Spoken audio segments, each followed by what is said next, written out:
말씀은 시편 126편 말씀입니다.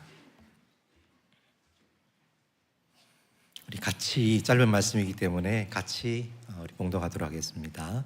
1절 말씀입니다. 여호와께서 시온의 포로를 돌려보내실 때 우리는 꿈꾸는 것 같았도다. 그때 우리 입에는 웃음이 가득하고 우리 혀에는 찬양이 찼었도다. 그때 문나라 가운데서 말하기를 여호와께서 그들을 위하여 큰 일을 행하셨다 하였도다. 여호와께서 우리를 위하여 큰 일을 행하셨으니 우리는 기쁘도다. 여호와여 우리의 포로를 남방 시내들 같이 돌려보내소서. 눈물을 흘리며 씨를 뿌리는 자는 기쁨으로 거두리로다. 울며 씨를 뿌리러 나가는 자는 반드시 기쁨으로 그 곡식단을 가지고 돌아오리로다. 아멘. 슬라이드 잠깐 보여주시면 감사하겠습니다. 이스라엘 백성들이 특별히 남유다가 바벨론으로부터 침공을 당해서 2600년 전에 1500km 떨어진 곳으로 다들 포로로 잡혀갔습니다. 그 당시에 가장 하층민이었던 노예들만 빼고는 모든 백성들이 다 끌려갔습니다. 그리고 하나님께서 예언하셨던 대로 70년 이후에 페르시아에 의해서 바벨론이 멸망을 당하고, 그리고 페르시아 왕이었던 고레스가 그들을 다시 고향으로 돌아갈 수 있도록 허락을 했습니다.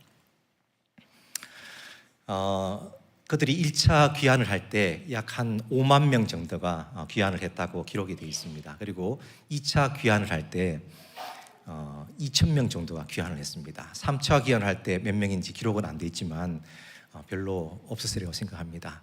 여러분, 한 민족이, 나라 전체가 굉장히 큰 민족이었고 또 70년 동안 아이들도 많이 낳았을 것입니다. 근데 바벨론에서 실제로 그들이 돌아갈 때는 약 한 6만 명 정도 돌아갔을 것이라 추산하는데, 그 나머지 사람들은 어떻게 됐을까요? 나머지 사람들은 바벨론에 주저앉아 버렸습니다. 여러분, 70년 세월입니다. 그 당시 바벨론은 이 세상에서 가장 문명이 발달한 그런 곳이었습니다. 저는 바벨론 문명이 있었던 그 자리, 그곳에 그 틀을 발굴해서 만들어놓은 그런 박물관을 방문한 적이 있습니다. 참 지금 봐도 정말 어마어마한 그런 문명을 구가하던 그런 곳이었습니다. 지금 여러분, 제가 23년 동안 아프리카와 또 캄보디아에서 촌에서 있다가 한국에 오니까 정말 핸드폰만 봐도 가슴이 떨리고, 어떻게 사용할지도 모르겠고, 음식도 이전 음식이 아니고 우리가 누리는 것이 정말 대단하다는 생각이 들었습니다. 여러분, 이스라엘은 그렇게 잘 살던 곳이 아니었습니다. 바빌론과 비하하면 너무 문명의 차이가 나던 그런 곳이었는데, 그들이 70년 동안 그곳에 살다 보니까 그 문명에 취해들은 것입니다.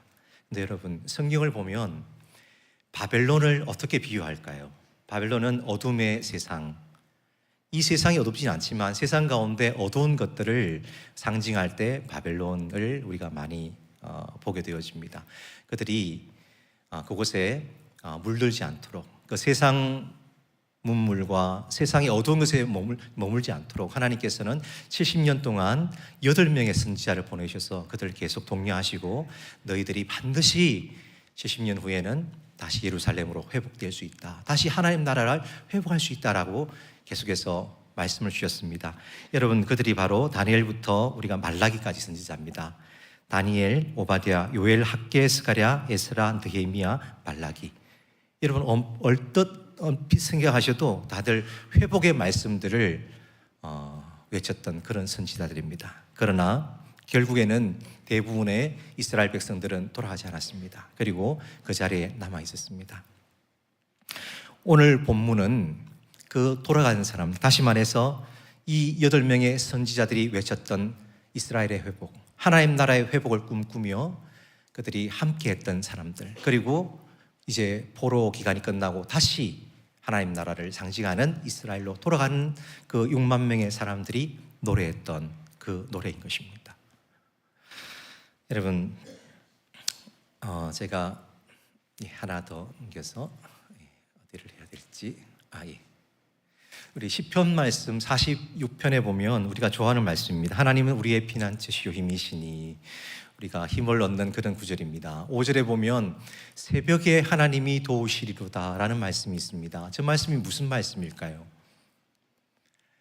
간절한 마음을 가지고 새벽까지 기도했다는 것입니다. 어떤 사람이 과연 새벽까지 기도할 수 있을까요? 저는 어릴 때 대구 동일교회라는 곳을 출석을 했었습니다. 그 교회는 어린아이부터 시작해서 성인들까지 약 금요일이 되어지면 약 한 2,000명 정도가 성주에 있는 수련회에 갑니다. 그리고 10시부터 시작해서 새벽 4시 반까지 산기도를 개인적으로 흩어서 하는 그런 교회였습니다. 저는 5학년 때부터 거기 따라갔습니다. 뭣도 모르고. 그런데 여러분, 어떤 사람이 6시간씩 그 자리에 앉아서 기도할 수 있을까요? 어떤 간절한 바람이 있어야 됩니다.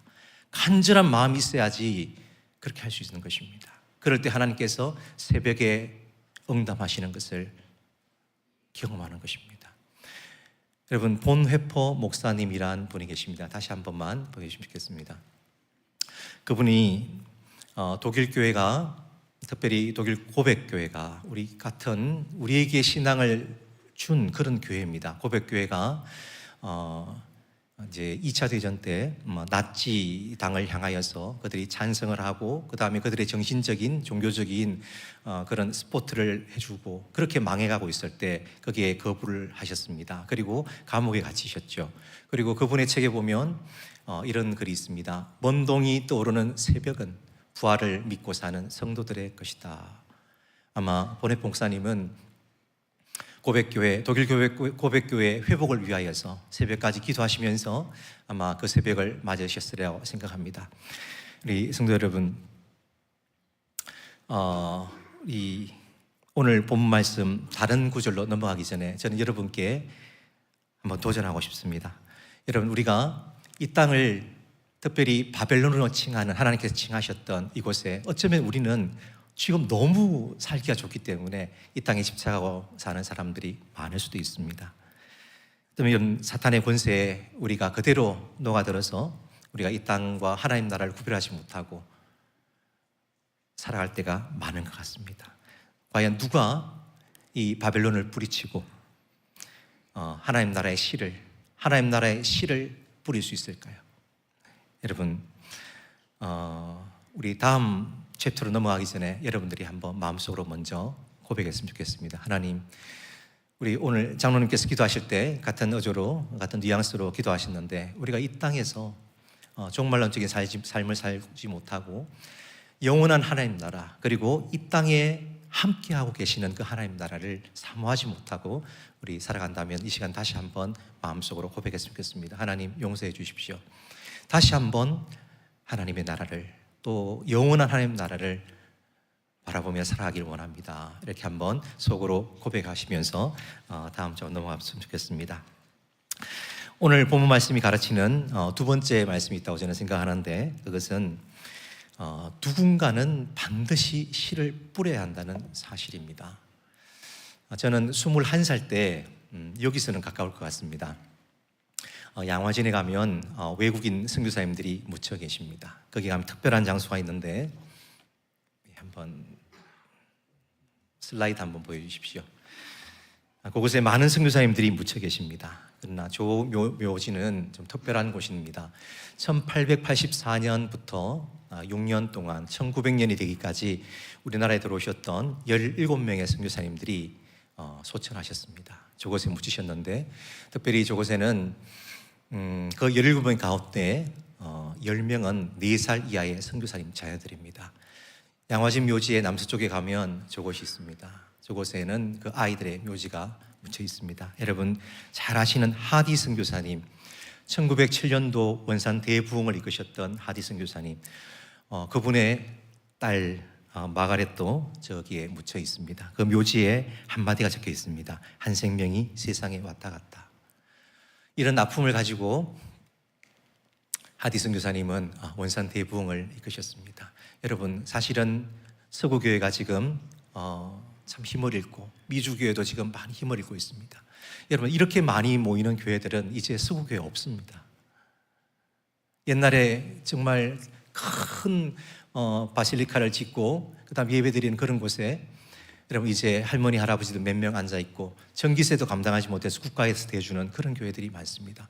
그러나 아직까지 우리가 이렇게 가득하게 이렇게 모여서 예배드리는 것은 그래도 하나님께서 이 땅에 대부흥을 허락하셔서 그 온기가, 그 영적인 온기가, 그 은혜의 온기가 아직까지 남아있기 때문에 우리가 이런 예배를 아직까지 드릴 수 있는 것입니다. 그러나 그것을 위하여서 많은 분들이 눈물을 흘렸다는 것을 여러분 기억하셔야 되겠습니다.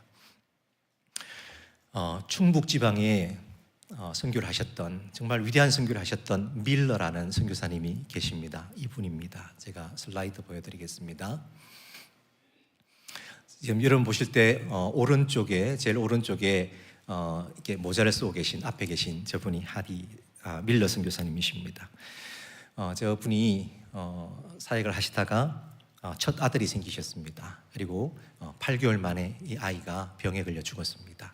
그리고 둘째 아이가 그 다음에 생겼는데 태어난 지 하루 만에 소천했습니다.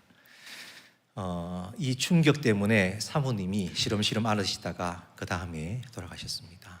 기록에 보면 조선 사람들이 기록에 있습니다. 조선 사람들이 이하디 선교사님을 향하여서 손가락질하면서 어떻게 당신이 예수님이 살아계시다면은 하나님 살아계시다면은 이 가정에 이런 일이 일어날 수 있었는가?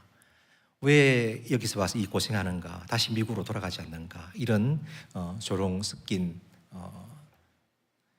그런 반응을 했습니다. 그때 밀러 선교사님은 1905년도에 우리가 지금 자주 부르고 있는 96장의 찬양 예수님은 누구신가 이 가사를 지으시면서 거기에 화답을 하셨습니다. 한번 같이 읽어볼까요? 다시 한번 보여주십시오.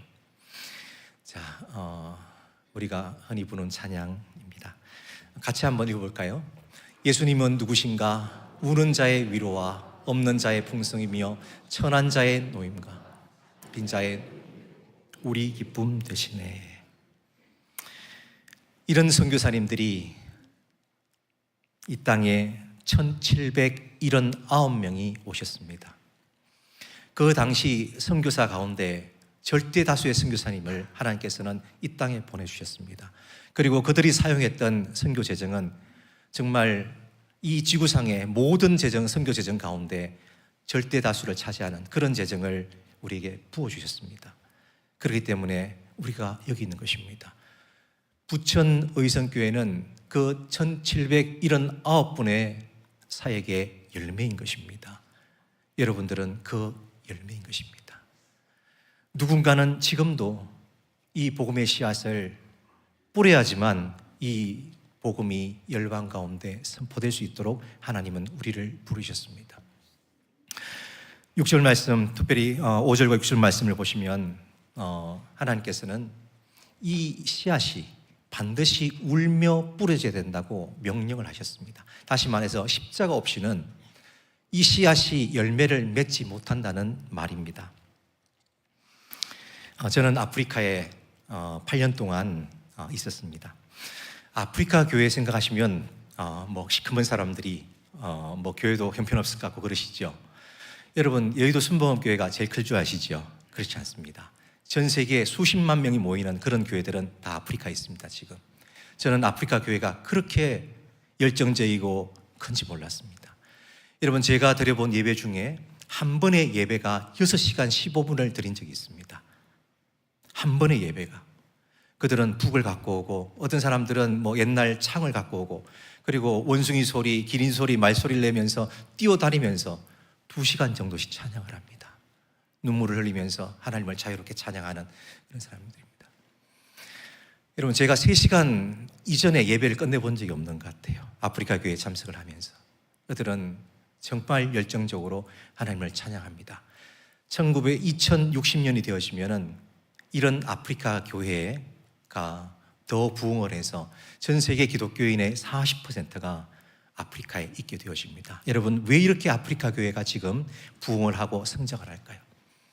그것은 1900년대, 19세기가 되었을 때 우리 개신교 선교사님들이 처음 나간 곳이 유럽에서 아프리카로 가신 것입니다. 그 선교사님들이 아프리카로 가셨을 때 중앙 아프리카에서는 그들의 생존율이 8년이었습니다. 지금 우리 탄자니아라든지 동쪽 지방으로 가면 더 열악해져서 그곳에 계신 선교사님들은 2년 만에 다 돌아가셨습니다. 다시 한번 보시면 뮬러라는 CMS의 맥케이라는 선교사님이신데요. 이분은 파송된지 다시 한번 보여주십시오. 슬라이드 한번 보여주시면 좋겠습니다. 예, 이분이십니다. 알렉산더 맥케이 선교사님은 아프리카에 도착해 보니까 그 열악한 환경을 몸소 체험하시고 이렇게 본국에 편지를 썼습니다. 아마 선교위원회는 6개월 이내에 우리 중 한 사람이 죽었다는 소식을 듣게 될 것입니다. 그러나 그 소식이 오면 낙심하지 말고 즉시 다른 사람을 빈자리로 보내주십시오. 그리고 3개월이 지나서 한 분의 선교사가 돌아가셨고 또 다른 동료 선교사님들은 1년이 지나기 전에 다 돌아가셨습니다. 6분이 돌아가셨습니다. 저는 아프리카 선교사님들 그 당시에 선교사님 묘지를 가본 적이 있습니다. 그분들은 그 관을 자기 집에서 갖고 왔습니다. 그 자녀들의 관을, 그 부인의 관을 배에 실어서 유럽을 출발해서 다들 출발하셨습니다. 왜냐하면 2년 내에 돌아갈 확률이 99%였기 때문에 2년 내에 천국 갈 확률이 99%였기 때문입니다. 여러분 영국의 어떤 한 기록을 보면은 6살짜리 여자아이가 학교에 있는 유치원이죠. 자기 아이에게 한 말이 기록이 되어 있습니다. 기록이 되어 있는데 그게 뭐라고 되어 있나 하면은 나는 이제 아프리카로 간다. 아마 다시 못 돌아올 거야.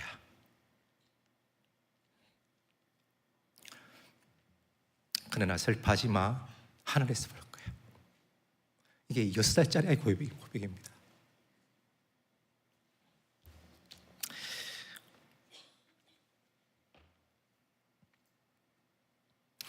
제가 고신총회 선교의 파송을 받고 캄보디아로 가는 날이 제 기억이 납니다.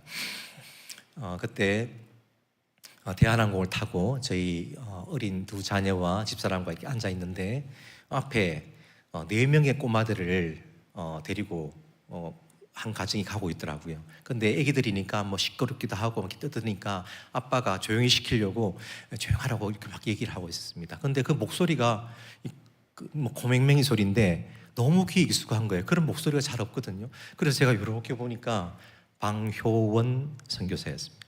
목사였습니다. 우리 교단 교회인 대구 서교회에서 제가 전도사 생활할 때 그분은 SFC 간사로 그곳에 계셨고 저희는 동갑이었기 때문에 아주 친하게 지냈습니다. 그리고 저희가 그분은 인터서브라는 국제단체 선교사로 이제 가는 길이었고 저는 이제 KPM 파송으로 고신총에서 파송받아서 이제 가는 길이었습니다. 둘이 너무 반가워가지고 집도 같이 알아보고 옆집에 살면서 너무 잘 지냈습니다. 아이들도 나이가 비슷해가지고 잘 지냈습니다. 그쪽도 그렇고 저희도 그렇고 언어 훈련 기간을 2년을 줍니다. 저는 1년이 지났을 때 마침 우리 선배 선교사 한 명이 미국으로 이제 안식년을 가셔가지고 그 교회를 제가 떠맡게 되었습니다. 그래서 그분이 2년이 거의 다 끝나갈 때 이제는 여러분 앙코르와트 혹시 가보신 적 있으십니까? 그곳이 시엠립이라는 곳입니다. 그곳이 사역지에 정해주셔서 그곳으로 가는 그 월요일을 떠나시는데 그 주일날 저희 교회 초청을 해서 캄보디아로 설교를 부탁을 했습니다. 그리고 설교를 이제 띄엄띄엄 하시고 월요일날 아침에 이제 한국 그 중국집에 가가지고 짜장면 같이 먹고 이제 잘 가시오 하고 이제 보내드렸습니다. 가는 중간에 큰 교통사고가 나가지고 아이 첫째와 넷째만 살고 네 사람은 소천했습니다. 정말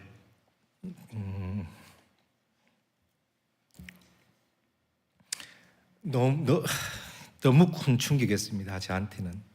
그리고 참 질문을 많이 했습니다. 그분이 캄보디아로 딱 한 번 설교했습니다. 캄보디아로 가셨지만 캄보디아를 위해서 사역한 것은 사실은 그 딱 한 번의 캄보디아 설교뿐이었습니다. 저는 캄보디아 장로교 신학교를 사역하러 갔었고 또 사역을 시작했었습니다. 그러나 그 사건을 제가 접하면서 복음을 직접 전해야 되겠다. 참 시간이 없구나. 그 생각을 해서 교회를 하나 개척을 하게 되었습니다. 교육을 개척하고 얼마 있지 않아서 제가 고등학교 1학년 때 역사하셨던 성령께서 똑같이 역사하셨고 우리 제 역사하신 것이 아니라 우리 그 당시에는 아이들이 많았는데 중학교 1학년, 5학년, 6학년 그 중에 한 아이에게 성경을 읽고 있는데 역사하셨습니다. 그래서 걔가 정말 이제 넘어지면서 이제 방언으로 자기 죄를 토설을 하고 하여튼 그 이후에 성령께서 깊이 역사를 하시는 경험을 했습니다. 그러면서 저녁 때마다 예배가 생겨가지고 저녁 때 성도들이 다 와서 아이들도 오고 해서 매일 예배가 있었습니다. 너무 시끄러웠습니다. 조그만 동네 94%가 소성불교인 그런 나라입니다. 그리고 절이 관장하는 그런 동네입니다. 마을을 절이 관장을 해요. 불교 조직으로 다 되어 있습니다. 근데 너무 시끄러우니까 스님들이 힘들게 하고, 특별히 바로 옆집으로 해봤자 벽돌 한 장입니다. 야매로 병원을 하시는 분이셨는데 환자들이 있으니까 우리가 너무 시끄러우니까 너무 시끄러우신 거예요. 죄송하기도 했지만은 어떻게 하겠습니까? 성령 역사 하시는데 예배를 멈출 수도 없고 어머니 핍박을 하시고 한 9개월 정도 이제 참 여러분 상상할 수 없는 그런 어려움을 많이 당했습니다. 그리고 결국은 교회가 쫓겨났습니다. 교회가 없어졌습니다. 저도 처음 개척한 교회였고 하나님께서 나의 교회야 라고 보여주시던 그 교회가 없어지는 것을 보고 큰 충격이었습니다.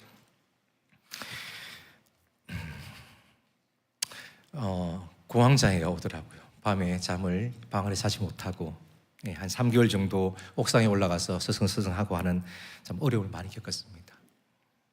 집사람은 뇌졸중이 와서 쓰러지고 한 그런 어려움을 많이 겪었습니다.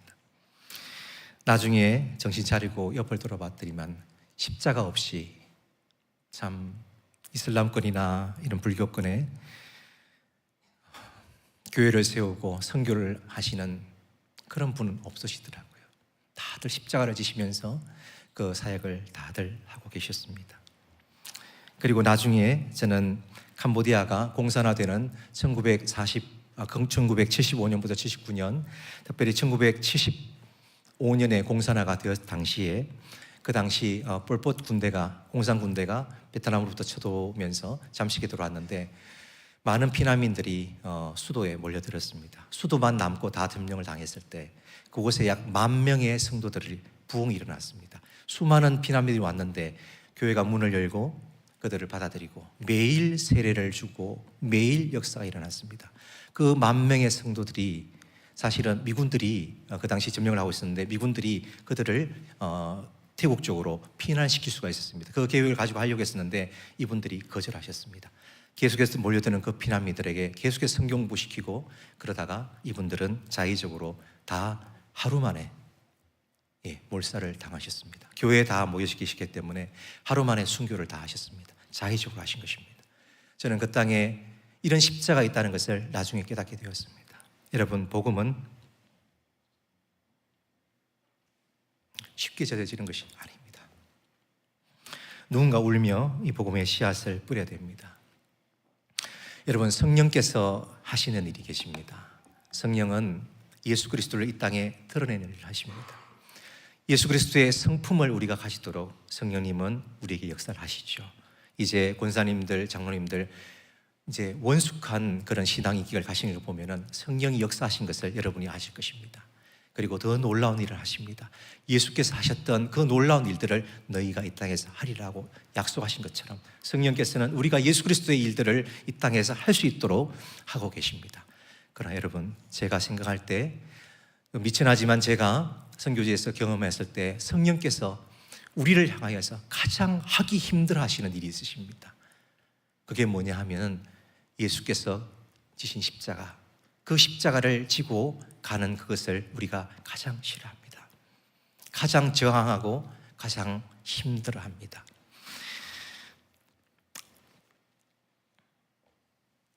오늘 여러분들은 아마 목사님 광고하신 것처럼 선교 작정을 하신다고 제가 들었습니다. 저는 여러분들이 울며 씨를 뿌리는 두 가지 일을 할 수 있다고 생각을 합니다. 하나는 여러분들이 선교를 도우시는 일입니다. 간접적으로. 제가 아는 거제도에 교회가 하나 있습니다. 비추로 교회라는 조그마한 개척교회입니다. 10년 됐는데 아직까지도 한 30명쯤 모이는 조그마한 그런 교회입니다. 이제 3년 전에 본 자기 건물을 가진 아직도 빚이 많이 남아있는 그런 조그만 교회입니다. 그러나 제가 몇 년 동안 그 교회에 가는 걸 즐겨합니다. 그 이유가 뭐냐 하면 그 교회에 들어가면 눈물부터 납니다. 예배를 시작하는데 눈물 없이 모든 성도들이 다 눈물로 줄줄 흘리며 그냥 눈물을 줄줄 흘리면서 예배를 드립니다. 그저 주시는 은혜가 있는 것이죠. 반주자가 그날 찬양을 하는데 반주자가 나와서 찬양을 하는데 그분은 이제 교회 나온 지 9개월 되신 분이신데 모든 것이 은혜 그 찬양을 하시는데 눈물을 줄줄 흘리시면서 찬양을 하시더라고요. 그런 교회에 이제 페인트를 칠하시는 그러니까 막리를 하시는 분이시죠. 공사장에서 이제 권 집사님이라는 분이 저하고 성이 같으신데 그분이 처음 은혜를 받으셨어요. 그리고는 목사님께 이제 헌금을 좀 하고 싶어가지고 목사님 제가 정기적으로 헌금을 좀 하고 싶습니다. 어디 할까요? 물으셨는데 그 목사님이 또 저하고 친분이 있으셔서 기억이 나셔서 저한테 헌금을 좀 보내겠다 그러셨어요. 그래서 저희 민저희 교회입니다. 민저희 교회인데 그 교회는 참 뭐라고 해야 되나 아주 못 사는 동네입니다. 빈민촌입니다. 그 교회에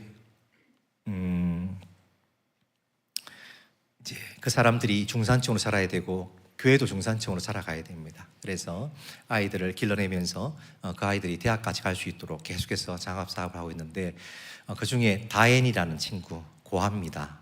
동생하고 둘이 있는데 어릴 때부터 이렇게 저희가 키워낸 친구입니다. 그 친구가 공부를 잘하는 친구입니다. 그래서 대학을 시험을 쳤는데 다행히 우리나라 같으면 서울대학교 왕립대학입니다. 푸놈펜 왕립대학 행정학과, 우리나라 서울대 행정학과 같은 곳입니다. 그곳에 듣습니다.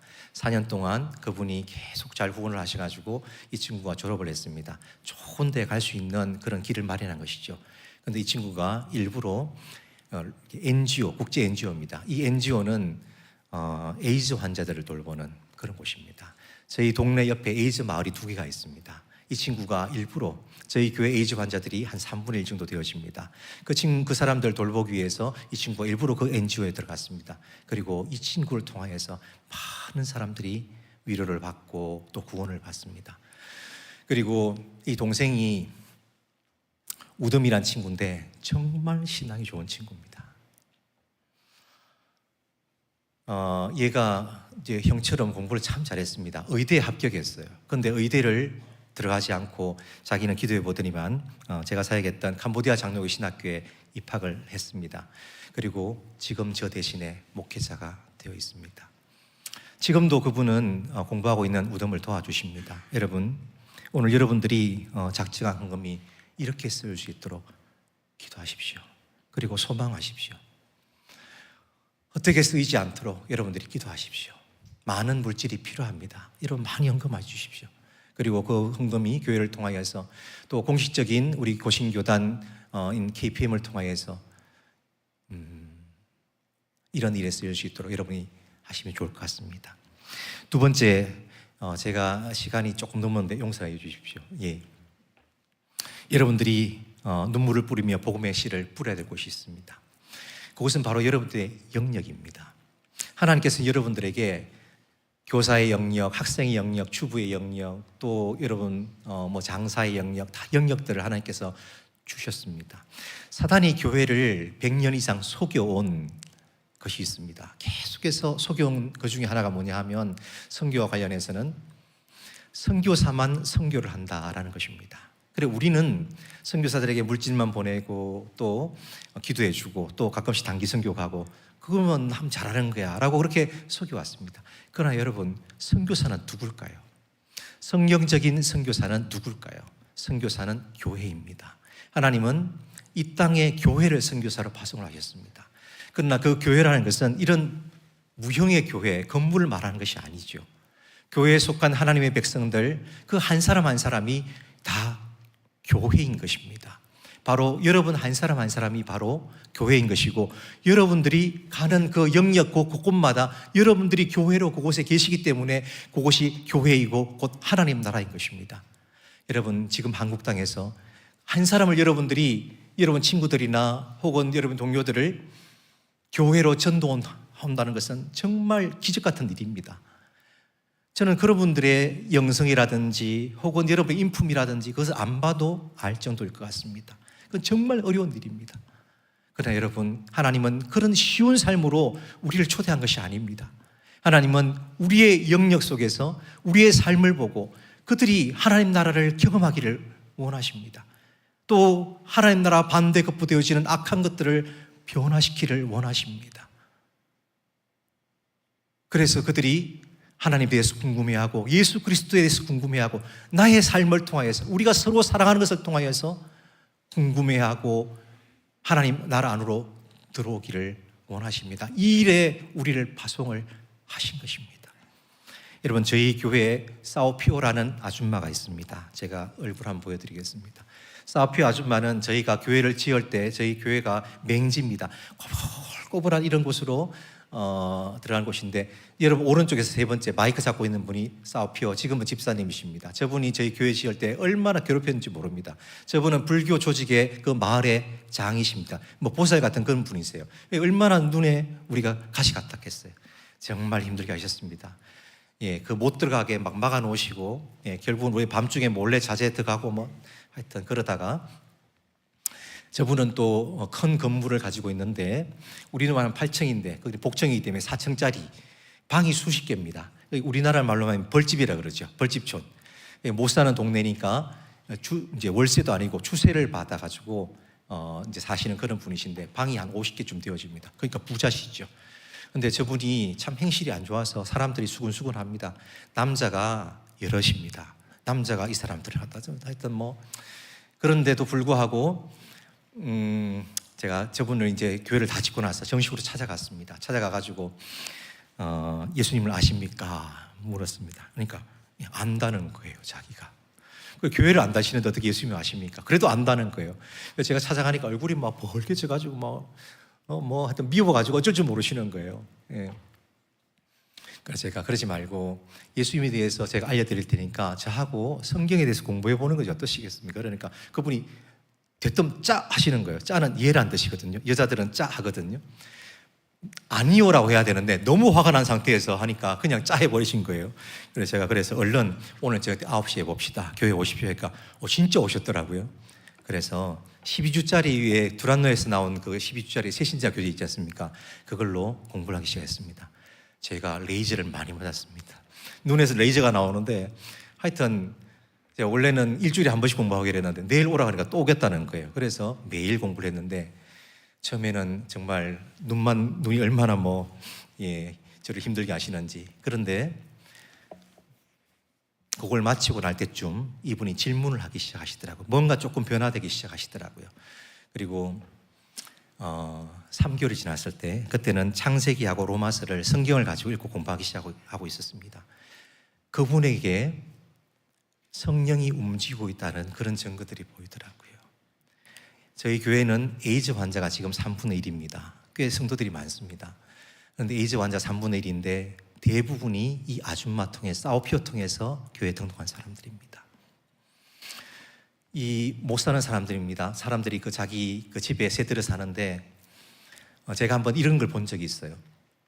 3층에 누가 새를 달아 샀는데 이렇게 원래 주세를 못 낸 거예요. 그러니까 방을 빼가지고 물건을 밑으로 막 집어 던지는 거예요. 진짜 못된 아줌마예요. 눈이 막 표독해요. 그때 보면은. 그런데 눈빛이 변하고, 이 못 사는 사람들한테, 여러분 에이즈 환자들은 못 먹으면 바로 죽습니다. 약은 유엔에서 줘가지고 공짜로 주기 때문에 먹으면 사는데 진짜 잘 먹어야 됩니다. 못 먹으면 죽습니다. 얼마 있다 죽어요. 그리고 보신 우리 제일 오른쪽에 있는 그 아주머니도 제가 오기 전에 이제 한 3주쯤에 이제 에이즈 환자신데 그 임종 예배 드리듯이 제가 하고 그래 왔습니다. 아마 올해 안에 돌아가실 것 같아요. 이제 바나나도 주기 시작하고 그 다음에 그 사람들한테 고기도 주기 시작하고, 자꾸 저기서도 에이즈 환자들이 제일 못 살고 제일 힘든 사람들입니다. 직업을 못 가지기 때문에 그들을 자꾸 도와주기 시작하는 거예요. 교회도 기웃기웃하고 주일학교도 기웃기웃하고 벙글벙글 웃고 있고 괜히 뒤에 서 있고 주일학교 교사도 아니면서, 그래서 저희가 세일교회가 지금 4개거든요. 세일교회 가는데 일부러 따라가가지고 뒤에 괜히 얼쩡얼쩡거리고. 그리고 제가 6개월 지났을 때 학습을 줬습니다. 이만한 성경책을 큰 거를 이렇게 줬는데 그날 저녁부터 동네 사람들이 쭉 앉아서 밤에 더우니까 여자들은 이렇게 치마 같은 거 이렇게 이제 두르고 남자들은 위통 다 벗고 물을 다 뿌립니다. 더우니까. 그리고 그게 식으면서 바람이 드는데 식으면서 이제 마르면 집에다가 잡니다. 밖에 사람들이 다 앉아 있어요. 거기서 성경을 그날 저녁에 턱 펴놓고 읽기 시작합니다.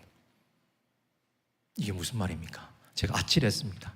저 표독한 아줌마가 교회 다니는 걸 사람들이 드디어 아는구나. 큰일 났다. 교회 아무도 안 오겠다. 그런 생각이 한편 들 정도로 이 아줌마는 행실이 안 좋은 분이셨습니다. 그런데 그 다음 날 아침도 그 다음 날 저녁도 제가 신학교 출근하려고 나가보면 성경을 펼쳐 있고 저녁 때 오다 보면 눈물을 뚝뚝 흘리면서 성경을 보고 있고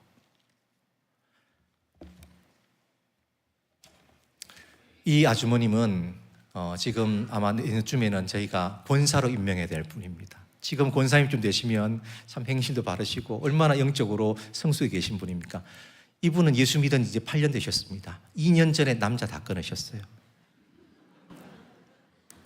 이런 분을 권사를 세워야 돼요. 근데 더 놀라운 것은 하나님께서 이분을 사용하셔서 이렇게 못난 사람이 변화되어져 가는 그 모습을 보면서 사람들이 교회로 오더라는 것입니다. 그래서 지금 아까 보신 그거는 그 에이즈 본인들이 하는 구역에 본인이 돌보는, 본인이 전도하고 지금 돌보는 이 분들입니다. 교회 특성하고 있는 것입니다. 사랑하는 여러분, 우리 자녀들이 이런 것을 보고 자란다면 어떨까요? 우리가 이렇게 하나님 나라를 경험하고 이분에게 나타나는 것은 뭡니까 지금? 성령이 움직이는 것이지요. 성품이 하나님께서 그녀의 성품을 변화시키셨습니다. 예수께서 가난한 자들을 돌보셨던 것처럼 예수님께서 하신 일을 그가 자기가 뭘 하는지도 모르면서 하고 있는 것입니다. 그 마음에 그게 생기니까 하는 것이죠. 그리고 십자가를 지고 있는 것입니다. 이분의 십자가는 뭘까요? 옛날에 우리나라 저도 어릴 때 점촌놈입니다. 어릴 때 보면은 예수님 믿는다고 며느리가 예수님 믿는다고 해서 성경책 찢어가지고 벗겨버리고 머리를 다 깎아버리시더라고요. 머리를 가위로 막 깎아버리신 그런 어른을 봤습니다. 저희 집 앞에. 그런 핍박은 유도 아닙니다. 거기는 불교 사회입니다. 우리 교인들이 한 번씩 저한테 이런 얘기합니다. 목사님, 제가 교회에 나오는 것이 어떤 의미인지 아십니까? 우리 마을에서 제가 축출당하는 의미입니다. 저는 그곳에 그 사회 조직에서 그 사람들은 완전히 축출당하는 것입니다. 살 수는 있어도 모든 게 불교 조직으로 다 돼 있습니다. 그 사회에서 매장당하는 것입니다. 그런 십자가를 지고 있는 것입니다. 물론 물질의 십자가라든지 다른 것도 있지만 그런 십자가를 지고 있는 것입니다. 여러분 잠깐 들으셔도 이 아줌마 가운데 성령이 움직이고 계시는 것을 여러분이 경험하실 것입니다. 여러분 우리가 아마 목사님께서 어제 식사하시면서 선교적 교회를 꿈꾸고 계시다고 말씀하셨습니다. 여러분 우리가 프로그램을 돌린다고 해서 선교적 교회가 되는 것이 아니라 여러분 여기에 목사님께서 성령을 원래 강조하십니다. 성령께서 우리 가운데 움직이기 시작하실 때 예수 그리스도의 성품과 그 행하심과 그 십자가가 우리 가운데 나타나야지만 이것이 가능한 것입니다. 이 일로 이 영역 속으로 우리를 부르고 계신 것입니다. 그래서 여러분들은 영역 선교사인 것입니다. 여러분 여기에 마음으로 지금 아멘 하시기 바랍니다. 속으로 하셔도 되는데 기도하겠습니다. 하나님 아버지, 이 일이 얼마나 어려운지 눈물을 흘리면서 이 일을 하라고 명령하셨습니다. 그러나 우리가 십자가를 정말 성령 앞에서 성령의 도우심으로 제갈 때 이 일만큼 즐겁고 이 일만큼 능력 있고 이 일만큼 세상에서 값진 일이 없다는 것을 그 의미를 우리가 이미 잘 알고 있습니다. 하나님 혹시나 우리가 이 일을 이 즐거움을 이 성령께서 나와 함께 하시는 이 느낌을 잃어버리고 혹시 살아가고 있다면 하나님 회복하여 주시옵소서. 그저 주신 은혜를 회복하여 주시기를 간절히 소망합니다. 주님 함께 하시고 특별히 교회 공동체가 이 일을 위해서 준비하고 기도하고 있사오니 하나님 이 선교의 일에 온 교회가 동참하게 하시고 이것을 경험할 수 있도록 인도하시고 이 일이 이런 경험을 하시는 분들이 이 땅에 많아져서 우리 후손들 가운데 많아져서 정말 그 사랑이 넘치고 그 은혜가 넘쳐서 해외 선교사로서 많이 파송하는 교회 될 수 있도록 주님 축복하여 주시옵소서. 예수 그리스도 존귀하신 이름으로 기도드립니다.